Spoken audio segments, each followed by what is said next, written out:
Hi everyone, I'm Rob. And I'm also Rob. And today here on Press X, we've got a special E3 discussion. We're going to be talking about the Microsoft conference. We'll talk about the other things in a separate show. But today we're only going to be focusing on the Microsoft conference, and we have to start with the elephant in the room, Project Scarlet. So Rob, what do you think? Well, they do this with a lot of their announcements, don't they? They have, especially with the Xbox One X a few years ago, and like a little promotional video where they had lots of the development team on it saying it means this for gaming and that for gaming. And as far as I can tell, what it's sort of all based around was the idea that it's going to have an SSD, which seems to be the done thing for this next generation of consoles, which is cool because that increases load times and stability of the hardware a great deal. Yeah. Hard drives tend to be the things that go kapoof, and disk tray drives, but hard drives, yeah. And the other bit was sort of the portability, taking a little bit of a step into Google Stadia's area. And since Google Stadia did their little announcement video and it turns out they were rubbish, this is an interesting thing for Microsoft to take a stand with. Yeah. See, I'm kind of on... You remember how you were with Google Stadia, how you were a bit standoffish with Google Stadia and a bit skeptical? A bit standoffish because there was so little information. Yeah, but I now know. We've had that little conference, 25-minute thing. I know. Rubbish. Thing is, I'm kind of the same right now with Project Scarlet. I'm a little bit standoffish and a little bit skeptical. The reason why was when they were going into technical detail. And basically, they worked in partnership with AMD to develop this processor, and they're using high bandwidth GDDR6 RAM. Okay, now that to a lot of people is basically just words and letters, right? Yes. But to the more technical people, the state of RAM right now, GDDR6 is not the highest level, and for a new console, I would have assumed they would have gone for like the highest level. One of the other things that I was looking at and thinking about when they were talking about the processor, they developed this processor in association with AMD, and I thought, hang on, AMD are actually doing amazing things with processors, because Linus Tech Tips did a video recently about some of the amazing stuff that AMD are doing and how they're basically knocking it out the park and leaving Intel in the dust. In terms of the stuff they're developing for PC. I thought, well, why would you get then a Project Scarlet when by the time it comes out, you could have a gaming PC that would basically crap all over whatever the Xbox is called at that point? That's basically irrelevant now, isn't it? But that's the thing. No, it's basically irrelevant. That's how games has always been. People who are chasing after the horizon and want the highest tech and the highest spec will be in the PC market, and they constantly be upgrading the console on the machine, whereas the console market is something which is future-proof and will last a number of years and will still look pretty good. But then, if you see this is rubbish because that's better, I'm not saying it's rubbish. I'm just saying I'm skeptical because they're not going for the highest level of hardware that's available now. Do you see what I mean? Maybe not. It's just there's two versions though, isn't there? There's Project Scarlet and there's Project Anaconda. Anaconda's the high spec one, whereas I'm assuming Scarlet is more the broad, more the general consumer one. The other things as well though, the 120 frames per second 8K resolution. Now your eyes can only see. That's like that test with the PlayStation 5 though, isn't it? I mean, the test of Spider-Man on a PS5 dev kit or whatever it was. Yeah. And on the PlayStation 4 Pro, it took 8 seconds. On the PlayStation 5 kit, it was like 0.8 seconds.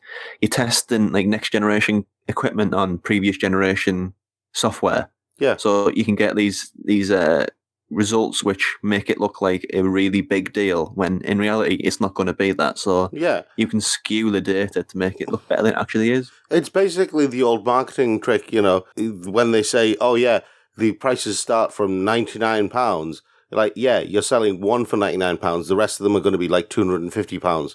But because you've sold that one for £99, you've satisfied the law with regards to that price, marketing it at that price. If you speak marketingese, basically it's going to be faster and it's going to be more graphically competent. That's basically it. So they're just using tech words to bamboozle and marketing spiel to bamboozle. Yeah, that's basically all it was. I'll be honest, I think it's going to be a step up, but right now, it just feels like they're too focused on the console market to see the forest for the trees. Personally, I don't think specs matter.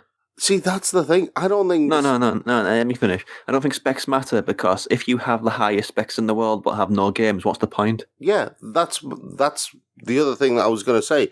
Because they've got the Game Pass for PC now, right? And they've put 100 games on the Game Pass for PC. Yeah? Yeah. And then they've got the Game Pass Ultimate. So that's going to encourage a lot more PC players to basically go and get the Xbox Game Pass. Yeah? But then that... you remember we were talking about splitting your audience? If you're... I wouldn't say splitting your audience in this case because they're not the same audience. Well, that's the thing. They're not the same audience, but eventually they might be. Sorry, how many homes have a computer? Compared to what they used to, I don't think anywhere near as many. How many homes have a games console, an Xbox? More. Well, not an Xbox, like a console, a non-denominational console. Non-denominational console, most of them. But how many of them... At least 50% have a console. Yeah, how many of them have an Xbox as opposed to how many have a PC? I don't know. See, my point with this is, here I've got a PlayStation 4, right? And I was thinking about getting an Xbox One, right? I was thinking about it seriously. But then they release the Game Pass for PC, and then I'm thinking, well, hang on, what's the point in me getting an Xbox when I can just basically, when eventually all the games will be available on PC for me? So there's no point in me getting an Xbox. You're getting you're getting into a situation of what can people afford there, and that's not really what we're here to talk about today. I know, but what I'm saying is it just feels like the Game Pass for PC it's a step in the right direction, but also a step in the wrong direction. It depends on how they play it. You know, leaving the hardware to one side, because we'll find out more details about the hardware at some point.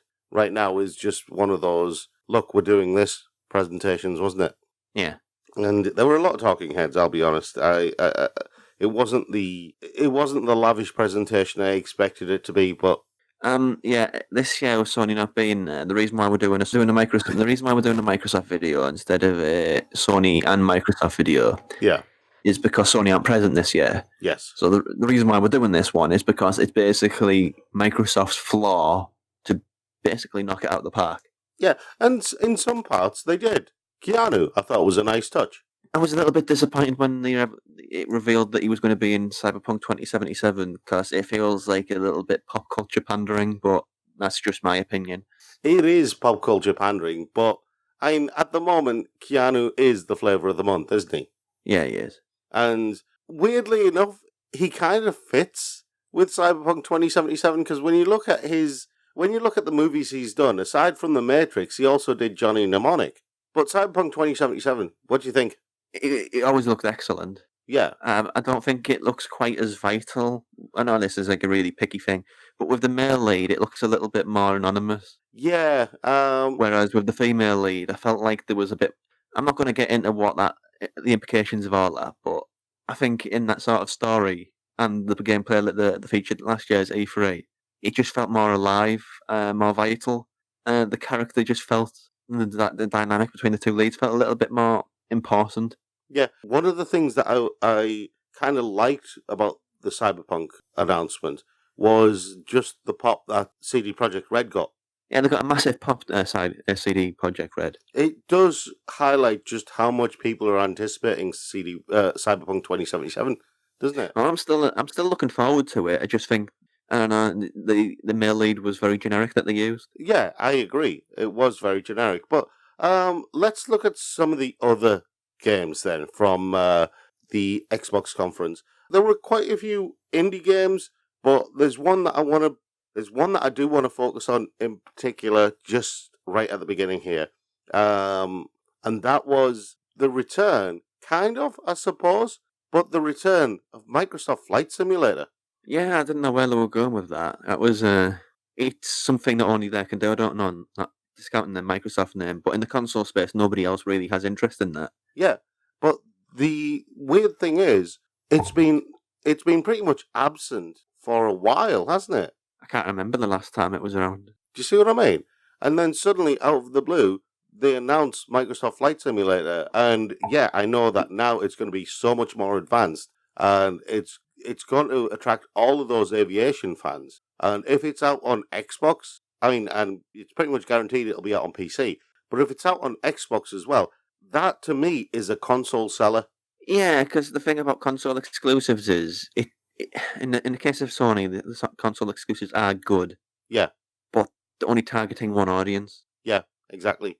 But whereas this isn't. This is something else. This is something else entirely. Yeah, I mean, I know there are a lot of simulation things around, but none of them are console sellers. Flight Simulator was the reason why so many people bought PCs back in the day, when it was the big thing. Yeah. And that is one of the things, that's one of the things I wanted to focus on. But there were a lot of interesting games. We got to look at Bleeding Edge, which I was disappointed in. Yeah. I always felt that Ninja Theory were a narrative-driven game studio, and this one seems to be entering the Battle Royale market, which is a hot topic, a hot button for gaming right now, and I didn't think Ninja Theory were the sort of studio that got involved in hot buttons and hot topics. Yeah, I mean, it's the 4 versus 4 melee combat, and I was just kind of, no. Very good stylistically, but actually what the game is, not interested in the slightest. I'll be honest, my first glimpse of Bleeding Edge, I thought it's a little bit Jet Set Radio in terms of its style, it's a little bit Borderlands in terms of its style, kind of a combination of the two. Do you see what I mean? I'll tell you which compelled me. It was an indie game, I can't recall the title, but it was a 2D one where you basically built a little village and you dealt with kind of a little bit Animal Crossing, a little bit Spiritfarer. Yeah, it was lovely. That one. I've got that on my list actually. That one was one that really caught my attention when it was saying, you learn how to do this and how to say goodbye. It just, I think that's the thing with games like, Spiritfarer and other sort of indie touchstones. It's something which is underrated. It's just a game to relax to, and that just and the art style looked like it was something from like Tom Moore or Song of the Sea or something like that, which is just gorgeous. I'll tell you, there was some indie games there that really got my attention, more so than the AAA games, and this is something that's an ongoing thing with me and you, isn't it? That's the thing that you say. In Microsoft, they've really been a champion for indie games. Say what you will about how they've pushed what aspect of gaming they have in the past. They've always stood by indie gaming. Yeah, and a couple of them. That RPG time, The Legend of Wright, that one. I think that might be a bit hard to grasp because everything would just sort of bled in. It might need some sort of accents on certain parts of the game, but other than that, it looked great. It looked amazing. The art style was superb. Do you remember that Media Molecule game, Tearaway, on the PS Vita? The art style was a little bit like that, but with the pencil sketching and everything like that, it was beautiful. Another one that caught my attention as well was the one about the guy in the room, 12 Minutes. Yeah, I didn't know where that was going. I thought, oh, here we go. It's going to be a David Cage snooze fest. Yeah, but it wasn't, was it? I mean, it's basically the type of game that David Cage should have been making if he was making games. Yeah, David Cage is a failed movie maker rather than a games developer. Another one of the indie games that caught my attention was Way to the Woods. Which one was that again? You know, the one by Anthony Tan. It's the one with the deer. The animals, yeah. That one, I thought, that's just a beautiful looking game. I can see it being a tad derivative, but yeah, it's beautiful. Yeah. Well, I mean, yeah, they're all going to be a tad derivative. They're all going to be inspired by other things, but it's just those ones in particular caught my attention just because of the simplicity, or because of the concept behind it, or because of just the fact that they looked great. Yeah. But other games. The Outer Planets, what do you think? The Outer Planets, you mean the Outer Worlds? Was it the Outer Worlds? Sorry. Yeah, the Outer Worlds. From Obsidian. Yeah. It looks like a mashup of Mass Effect and Fallout that I'm actually interested in. Mass Effect, Fallout, and Borderlands, sort of like a mashing of the three into something which is a bit more story-driven, a little bit more humorous. Not in the way that Borderlands thinks it's funny, in the sense of a game actually being funny. Yeah. And I'm looking forward to it. Which naturally leads us on to Borderlands. Which I think the behaviour of Randy Pitchford makes me think I'm not really willing to support him or his endeavour. Yeah, it's bizarre, isn't it? Yeah. I mean, he was always kind of a douche, but he's really gone into overdrive now, which I don't think he understands what promotion means. Yeah. Bless him. But Yeah, yeah, it's not really moved on in any great way or shapes. It's just the same, but more of it.